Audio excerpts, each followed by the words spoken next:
صحابہ نے ثمامہ بن اسال جو کہ یمامہ کا سردار تھا اس کو مسجد نبوی کے ستون کے ساتھ لا کے باندھ دیا۔ تو آقا کریم علیہ السلام تشریف لائے تو دیکھا کہ ثمامہ بن اسال بندھا ہوا ہے، یمامہ کا سردار ہے، اسلام کا بدترین دشمن تھا اور بہت زیادہ اس نے اسلام کو نقصان بھی پہنچایا۔ آقا کریم نے کہا کہ ثمامہ کیا حال ہے؟ تو اس نے کہا کہ اگر آپ مجھے قتل کریں تو میرا قتل رائے گا نہیں جائے گا، اور اگر آپ میرے عوض کوئی مال لینا چاہیں تو آپ حکم کریں، میں کنگال نہیں ہوں کہ نہ دے سکوں، اور اگر آپ مجھے یوں ہی چھوڑ دیں تو میں احسان فراموش شخص نہیں ہوں، اس نیکی کا بدلہ دوں گا۔ حضور علیہ السلام نے کچھ نہیں کہا اور چلے گئے۔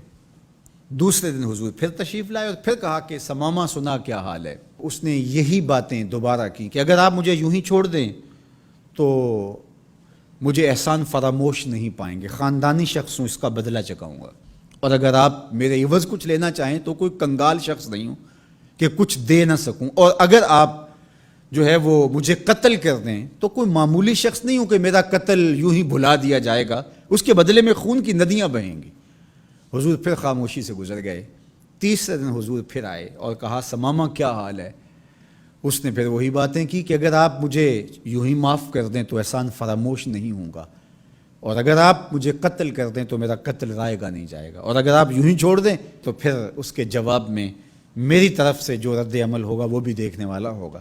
تینوں دن یہی بات کہی، لیکن حضور تینوں دن اس کی گفتگو سنتے رہے۔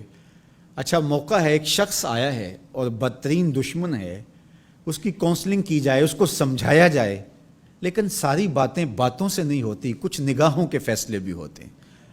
تیرا علاج نظر کے سوا کچھ اور نہیں۔ حضور نے کچھ نہیں کہا، اور تیسرے دن جب حضور نے کہا کہ اس کی رسیاں کھول دو تو اس کی رسیاں کھول دی گئی، تو وہ باہر جاتا ہے، قدم اندر کو اٹھتے ہیں۔ حضور نے تو چھوڑ دیا، لیکن اب وہ جائے تو کہاں جائے؟ پر کاٹ کے میرے کہا صیاد نے مجھ سے، جا تجھے کشمکش دہر سے آزاد کیا۔ ہر قیدی رہائی مانگتا ہے، اور جب اس کو پروانہ ملتا ہے کہ آج تو جیل سے آزاد ہوگا تو وہ اچھلتا کودتا ہوا باہر آتا ہے اور جیل کے سوگوار ماحول کو چھوڑ کے بھاگتا ہے۔ لیکن جو زلف رسول کا قیدی ہوتا ہے وہ کبھی رہائی چاہتا ہی نہیں ہے۔ تمہاری زلف کے قیدی نرالی شان رکھتے ہیں، کبھی مانگا نہیں کرتے رہائی یا رسول اللہ۔ اب وہ باہر چلا گیا اور غسل کر کے پھر پلٹ آیا اور حضور علیہ السلام کے ہاتھ پہ بیعت اسلام کرتا ہے۔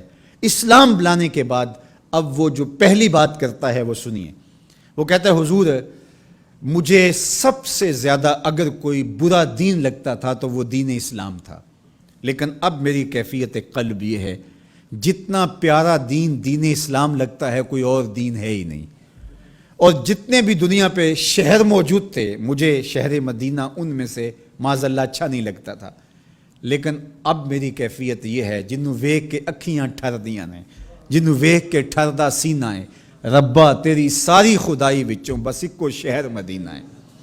تیسری بات اس نے حضور کے چہرہ انور کے بارے میں کہی کہ پہلے آپ کے بارے میں میری رائے اچھی نہیں تھی، اور اب آپ کے چہرے کو دیکھتا ہوں تو ٹھنڈ پڑتی ہے، روح کو قرار ملتا ہے، ایسا سونا اور حسین چہرہ مجھے کائنات میں کہیں دکھائی نہیں دیتا۔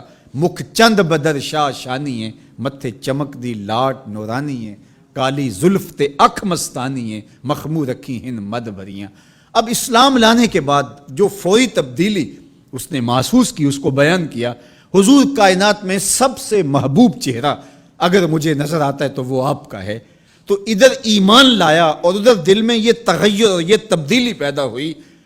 تو ایمان کے ساتھ جڑی ہوئی محبت ہے، جب محبت ہوگی تو پھر ایمان ہوگا، اور اگر محبت نہیں ہے تو ایمان کی نفی کر دے گی۔ لا یؤمن احدکم حتی اکون احب الیہ من والدہ و والدہ والناس اجمعین۔ محمد کی محبت دین حق کی شرط اول ہے، اسی میں ہو اگر خامی تو سب کچھ نامکمل ہے۔